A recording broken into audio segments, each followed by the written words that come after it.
Ang kwentong ito ay hango sa totoong buhay. Karanasan ito ni Dapdap. Taong 1975, Tambangan, Marinduque.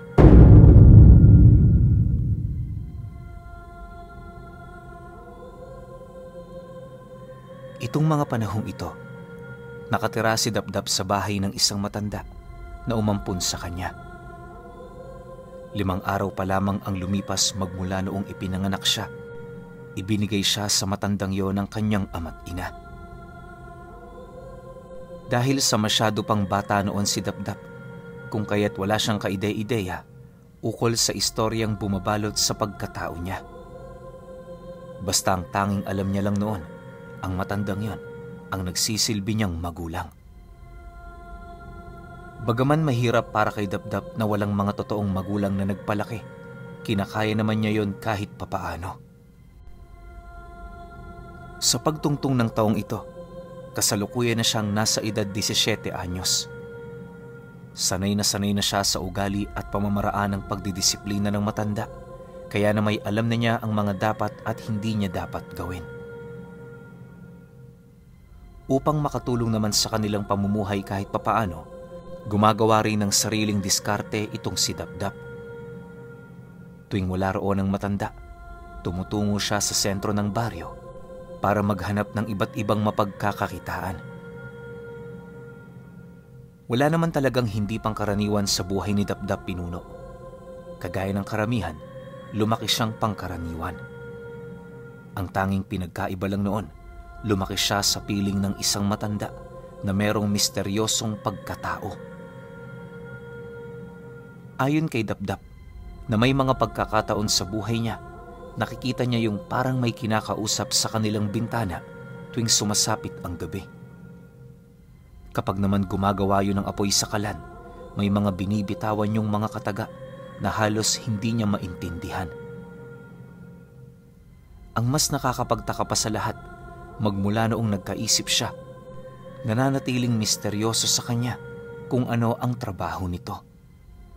Basta, bago mag-alas 4, umaalis na yun sa kanila, tapos uuwi ito bandang alas 6 na ng hapon. Nagugulat na lamang noon si Dapdap, meron na yung daladalang pagkain para sa kanilang dalawa. Dahil sa mga pangyayaring yon, unti-unti na siyang nagkakaroon ng pansin sa mga bagay na ginagawa ng matanda.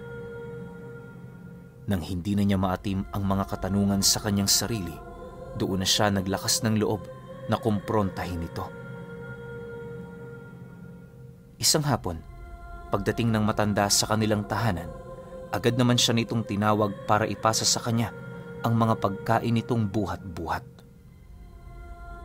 Nang marinig naman yon ni Dapdap, agad naman siya roong lumapit habang mahinahong nagtatanong dito ng, "Tay, saan ho kayo nakakakuha nito? Bakit ang dami niyong dalang pagkain ngayon?" Wala yan. Bigay lang yan sa akin ng kaibigan ko. Sige na, lutuin mo na ang karne dyan at nang makakain tayo ng maaga. Sagot naman sa kanya ng matanda. Matapos naman itong marinig ni Dapdap, wala na siyang nagawa kundi ang sumunod sa nais nitong mangyari. Habang nagluluto siya, panay naman ang kanyang pag-iisip kung saan nakukuha ng itinuturing niyang ama ang mga masasarap nilang ulam. Hindi man sa pangmamaliit pero alam niyang wala yung magandang trabaho. Akala niya nga noon, magsasaka lang ito sa ibang lugar o hindi naman kaya'y katulong ng kung sinong tao sa kanilang baryo. Makalipas pa ang ilang minuto niyang pagluluto, nadatnan niya ang matanda na kanina pang naghihintay sa hapagkainan nila. Paglapit naman niya sa kinaroroonan nito, agad naman siya nitong niyaya na kumain na. Habang naghahapunan silang dalawa, panay naman ang ginagawang pagmamasid ni Dapdap sa matanda na parabang may nais siya ritong sabihin. Nang mapansin naman ito ang palihim niyang ginagawa, pilit naman siya nitong tinanong ukol doon. Ayon sa matandang itinuturing niyang ama, kung meron siya doong nais sabihin, mas mainam na sabihin na niya. Dagdag pa nito na magpapatuloy yung palaisipan para sa kanya kung wala siyang gagawing paraan para mahanapan yon ng kasagutan. Pagkalahad naman ito ng matanda, napangisi lang naman yon habang nagwiwika sa kanya ng, kahit hindi mo sabihin, alam kong nilalaman ng puso mo. Pero ang nais ko lamang sa iyo, magkaroon ka ng lakas ng loob para ipagtapat ito. Sige na, Dapdap, huwag ka nang mahiya. Dahil sa sinabi nito, doon na nagkaroon ng lakas ng loob si Dapdap para ilahad ang kanyang mga hinaing. Pagkarinig naman ng matanda sa kanyang sinabi, tumawa lang naman yon ng malakas na para bang isang malaking biro ang mga kataga nitong narinig. Sa pagpapatuloy ng kanilang pag-uusap, inilahad nito sa kanya na kung hangad niyang malaman ang katotohanan, kinakailangan niya ritong sumama. Nang marinig naman ito ni Dapdap, walang pagdadalawang isip naman siya doong sumang-ayon, gawa ng mula pagkabata niya, yun lamang ang nag-iisang katanungan na hangad niyang magkaroon ng sagot. Matapos naman ang kanilang pag-uusap, nang akmang tutungo na siya sa kusina para maghugas ng mga pinagkainan nila, muli naman siyang tinawag ng matanda. At kasabay nito ang pagpapakita sa kanya ng isang maliit na nilalang na wangis na tao. May pakpak ito na parang sa tutubi at ang mga balat nito nagliliwanag na parang bituin. Sa sobrang pagkagulat naman noon ni Dapdap buhat sa kanyang mga nakita, hindi niya napansin ang pagsilaglagan ng mga hawak niyang babasagin. Dahil sa pangyayaring yon, tila bang unti-unti nang nababalot ng hiwaga ang kanyang sarili. Noong una, hindi siya makapaniwala sa kanyang mga nakikita. Pero magmula noong unti-unti na yung ipinaliliwanag ng matanda, dahan-dahan na rin niyang nauunawaan ang mga bagay na pinagkakaabalahan nito sa buhay. Ayon sa matandang yon, kaya hindi ito mahagi-hagilap ni Dapdap tuwing umaga sa kadahilanang tumutungo yon sa ibang dimensyon para gampanan ang trabaho nito. Dagdag pa nito na tungkulin ng isang taong nangangalaga sa mga lagusan na bisitahin ang lahat ng kanyang nasasakupan. Isa yun sa pangunahin niyang trabaho at ang nag-iisang rason kung bakit palagi siyang wala sa mundo ng mga tao. Pagtatapat pa ng matanda sa kanya na dahil sa trabahong yon kung kaya't iniwan siya ng mga magulang niya. Alam mo, Dapdap, hindi ka pa ipinapanganak. Alam na ng nanay at tatay mo na mangyayari ang bagay na ito. Dati ko silang mga disipulo at kahit sa konting panahon naming pagsasama, masasabi kong para na kaming pamilya. Kaya kanila iniwan sa aking pangangalaga dahil hangad nila na ikaw ang magiging tagapaghalili ko balang araw. Ngayong malaki ka na, karapatan mo nang malaman ang totoo ukol sa iyong pagkatao. Pagtatapat ng matanda. Sa pagpapatuloy ng kanilang pag-uusap, doon niya napag-alaman na wala nang kaide-ideya ang matandang yon ukol sa eksaktong kinaroroonan ng kanyang mga magulang. Ayon dito, 2 taon na ang nakakaraan magmula noong nawalan sila ng komunikasyon. Ipinagtapat din sa kanya nito ang kagustuhan ng kanyang ama't ina na hindi niya na yon makilala gawa ng naging irresponsable yon sa pagpapalaki sa kanya. Nang marinig naman ni Dapdap ang sinabi ng matanda, bigla naman siyang nakaramdam ng matinding kalungkutan buhat sa kanyang mga nalaman. Subalit sa kabila ng mga pangyayaring yon, pinili niya pa ring magpakatatag sa paniniwalang merong dahilan ang mga bagay na nangyayari sa kanya. Sa pagsapit ng sumunod na araw, doon na nga siya isinama ng matanda. Hindi pa man noon pumuputok ang bukang liwayway. Kasalukuyan na sila noong naglalakad patungo sa isang bundok na merong napakalaking ulap sa tuktok. Sa pagdating nila sa paanan nito, doon bumungad sa kanyang mga mata ang isang napakalaking puno ng akasya na nagliliwanag. Sumisikat na noon ang araw pero sa hindi malamang dahilan, nangingibabaw pa rin ang liwanag nito. Paglapit naman nila sa punong yon, doon bumungad sa kanila ang iilang mga nilalang na merong iba't ibang anyo. Ayon kay Dapdap, bawat isa sa mga ito may mga natatanging wangis. Yung isa roon may malakahoy na anyo, habang ang iba naman parang mga hayop na merong kalahating katawan ng tao. Dahil sa mga nilalang na nasilayan noon ni Dapdap, siya na mismo ang nagpatunay na totoo ang mga ganoong uri ng nilalang. Habang kinakausap naman yon ng matanda, wala naman siyang ibang ginawa kundi ang magmasid sa buong paligid. Makalipas pa ang ilang minuto, agad naman siyang tinawag ng matanda habang bitbit ang isang basong gawa sa kahoy. Nang marinig naman niya ang sinabi nito, dali-dali naman siya roong lumapit upang alamin ang pakay nito sa kanya. Pagtitigan nilang dalawa, bigla namang iniabot sa kanya ng tatay niya ang basong yon habang nagwiwikas sa kanya ng, "Para maintindihan mo ang dialekto nila, kailangan mo itong inumin. Importante yan, Dapdap, para kapag pumasok na tayo sa mundo nila, hindi ka na mahihirapan pang makipag-usap."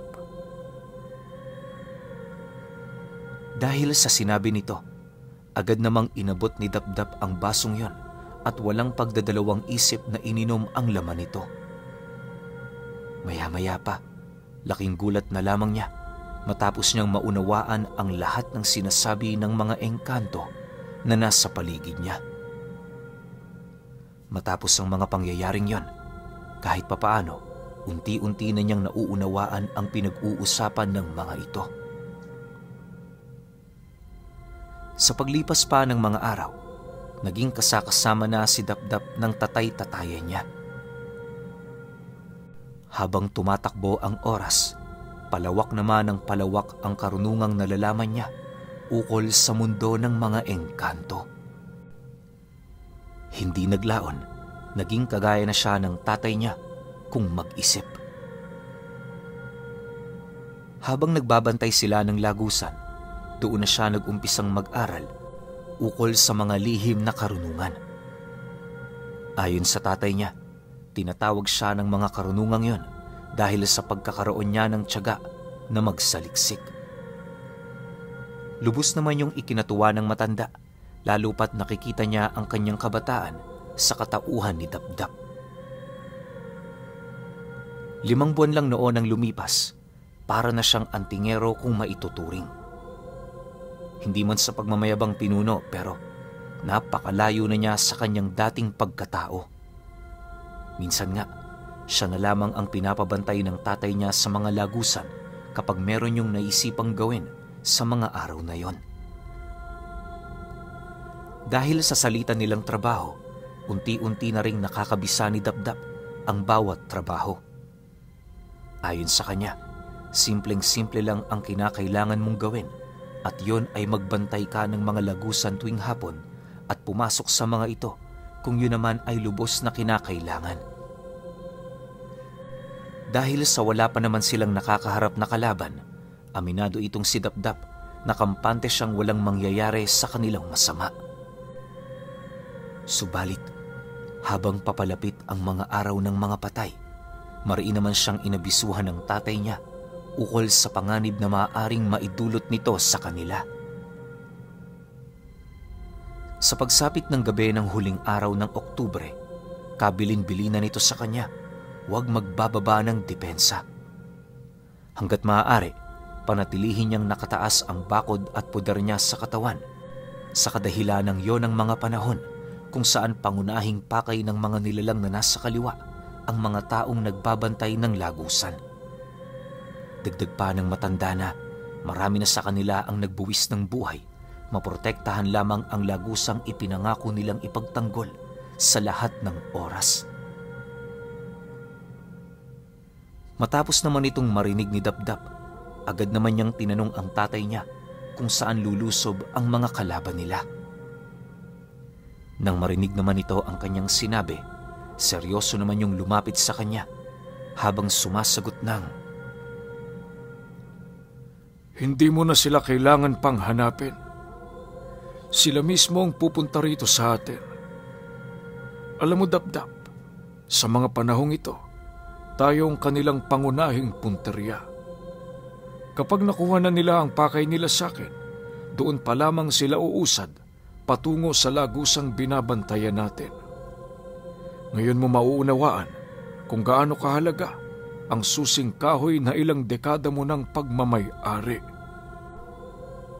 Dagdag pa nito na walang ibang hangad ang mga nilalang ngayon, kundi ang magpalakas sa mundo ng mga engkanto para mas lalong makapagpalaganap sila ng mga salot sa mundo ng mga tao. Sa mga panahong dinyo nabubuhay ang mga susunod na lahi ng mga gabunan na siya namang dahilan ng mga aswang kung bakit nakikiisa sila sa mga engkantong naghahangad na pumasok doon. Ayon sa tatay niya na, kapag pinahintulutan nila ang mga engkanto na makapaglakbay, magiging sanhi na naman yon ng pag-usbong ng mga digmaan sa kabilang dimensyon. Nang marinig naman ni Dapdap ang sinabi ng matanda, tila bang nakaramdam siya ng matinding pagkabahala sa kanilang kaligtasan. Sa isip-isip niya kasi noon, kung sila ang pakay ng mga ito, paniguradong dadayo yon sa kanilang mismong tahanan. Matapos naman ang kanilang pag-uusap, unti-unti nang lumalalim ang gabi. Habang naguhugas siya noon ng pinggan, pansin na pansin naman niya ang tatay niya na naghahasa ng mga patalim nila. Nagsindi na rin yun ng mga kandila sa altar ng bahay nila, hudyat na meron yung hinihintay na mga kalaban. Dahil dito, agad naman siyang tumungo sa sala para magmasid sa labas ng bahay nila. Habang papasapit na noon ang 10:00 ng gabi, doon na niya unti-unting nasisilayan ang iilang mga naglalakihang kambing at aso na pasimpleng gumagala sa labas ng bakuran ng bahay nila. Sa estado ng mga ito, alam niyang hindi yun pangkaraniwang mga nilalang dahil sa hindi pangkaraniwang laki nito at anyo. Pagkaraan pa ng ilang minuto, laking gulat na lamang niya nang bumungad sa kanyang mga mata ang halos hindi mabilang na mga nilalang. Bawat isa sa mga ito, napapabilang sa iba't ibang lahi at uri na parabang nagkasundulang para sa iisang hangarin. Ayon kay Dapdap, kabilang sa kanyang mga nasilayan noong mismong gabi ay yung mga itim na kaluluwa ng mga babaeng nakalutang sa ere, mga pugot na ulo, lumulutang na mga kabaong, at ang mas nakakapangilabot sa lahat ay ang mga aswang. Sa estado ng mga ito, hindi lang yun bastang nagsikumpulan sa labas ng kanilang tahanan. Dahil sa kanyang nasilayan, halos hindi naman niya maipagkakaila ang takot na nararamdaman niya sa kanyang katawan. Bagaman hindi siya nagdududa sa mga karunungang tinatangan niya, hindi niya pa rin maipagkakaila na yon ang unang pagkakataon na mapapasabak siya sa isang labanan. Kung dami lang noon ang sukatan, paniguradong dehado na sila Dapdap. Maya-maya pa, bigla namang nawala ang takot na nararamdaman niya matapos siyang tapikin sa balikat ng matanda habang nagwiwika yon sa kanya ng, "Huwag kang mag-alala. Matagal ko na itong ginagawa."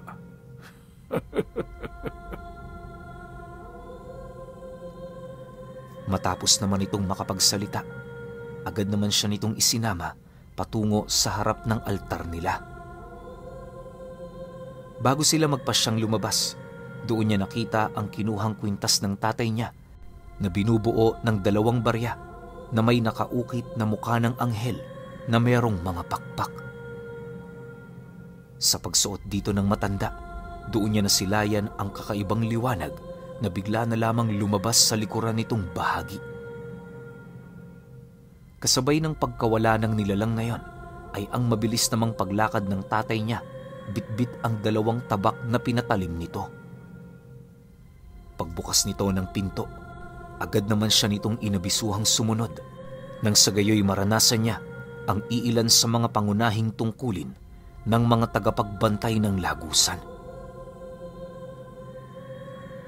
Sa pagdating nila sa gitnang bahagi ng kanilang bakuran, doon bumungad sa kanila ang hindi mabilang na mga nilalang.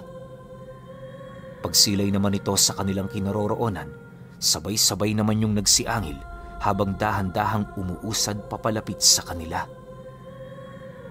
Nang magkaroon na yon ng sapat na layo, mabilis naman yung sumugod na siya namang naging hudyat ng tatay niya para kumilos. Pagtaga nito ng sundang sa ere, laking gulat na lamang niya nang biglang lumitaw sa unahan nitong bahagi ang isang kulay puting liwanag na siya namang nagwasak sa lahat ng mga nilalang na naroon. Paulit-ulit yung ginawa ng matanda na siyang naging sanhi upang doon na niya masilayan ang espiritual na wangis ng gabay nito. Makalipas pa ang ilang minuto, nang tuluyan ng makalapit sa kanya ang mga nilalang, agad naman niyang dinampot ang isang papasunggab na aswang, sabay balibag dito sa lupa. Pagsilay naman ni Dapdap sa ginawa ng kanyang tatay, hindi na rin siya nagdalawang isip na sumugod para yon ay tulungan. Kampante naman noong makipaglaban si Dapdap, lalo pat ang isa sa mga gabay ng matanda ay palaging nakabuntot sa kanya saan mang lugar siya pumunta. Sa pagpapatuloy ng ganoong pangyayari, wala namang nagawa sa kanila ang mga nilalang na yon, kundi ang umatras. Kalahating oras pa ang lumipas, tanging sila na lamang at ang grupo ng mga aswang ang nanatiling nakatayo sa lugar na yon. Nang akmang susugurin na nila ang mga ito, bigla naman silang natigilan matapos silang hamunin ng isang aswang. Nang marinig naman yon ng matanda, ngumisilang naman ito habang unti-unting binababa ang kanyang armas. Pagsilay naman ito sa nilalang na yon, kampante naman siya roong sumagot ng, "Hanga ako sa tapang mo.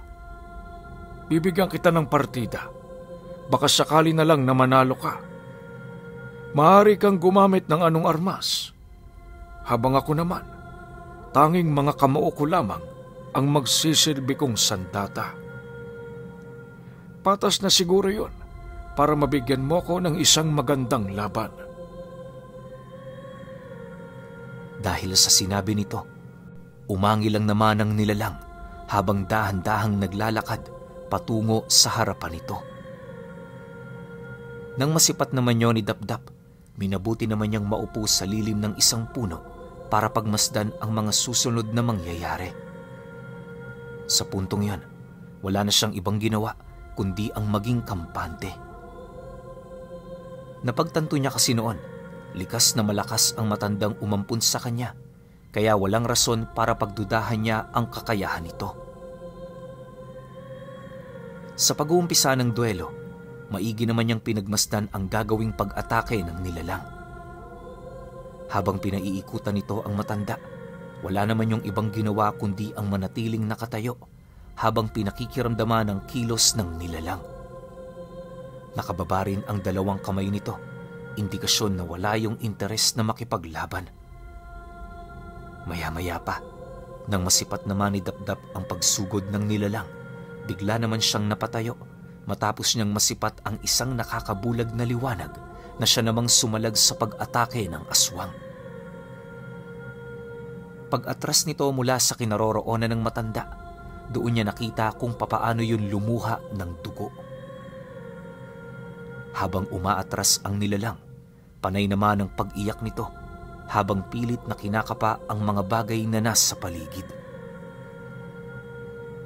Nang makabalik na yon sa kinaroroonan ng kanyang kasama, agad naman yung nilapatan ng paunang lunas, subalit kahit anong gawin nila, wala silang kakayahan para mapangibabawan ang pinsalang dulot ng gabay ng matandang itinuturing na tatay ni Dapdap. Makalipas pa ang ilang minuto, bigla naman yung tinalikuran ng tatay niya habang nagwiwika sa mga ito ng, "Bumalik na lang kayo sa susunod na araw ng mga patay." Matapos naman itong makapagsalita, dali-dali namang nagsitakbuhan ang mga nilalang na yon papalayo sa kanilang tahanan. Sa pagbalik ng katahimikan sa buong paligid, inilahad sa kanya ng tatay niya, hindi nila tungkulin ang paglipol sa mga ito. Ang tanging trabaho lamang nila, panatilihing ligtas ang mga lagusan. Alam niyo, Pinuno, magmula noong nangyari ang kaganapang yon, taon-taon bago sumapit ang kabuwanan ng Nobyembre, ganon ang nagiging aksyon nilang dalawa. Wala naman yung problema para kay Dapdap, gawa ng parte yon ng trabaho nila. Sa paglipas pa ng mga taon, nang bawian na ng buhay ang tumatayong ama niya, siya na ang nagsilbing tagapagbantay ng mga lagusan. Buong buhay ni Dapdap, inilaan niya sa trabahong yon nang walang hinihinging kahit na anong kapalit. Naniniwala kasi siya na sa trabahong ipinataw sa kanya ng yumao niyang ama, maraming buhay ang naililigtas niya sa kabilang dimensyon. Pero alam niyo ba na sa lahat ng nangyari sa buhay noon ni Dapdap, ang pinaka nahihiwagahan siya sa lahat ay yung kabiguang ipamana sa kanya, yung tinangan ng tatay-tatayan niya na medalyon ng mga anghel.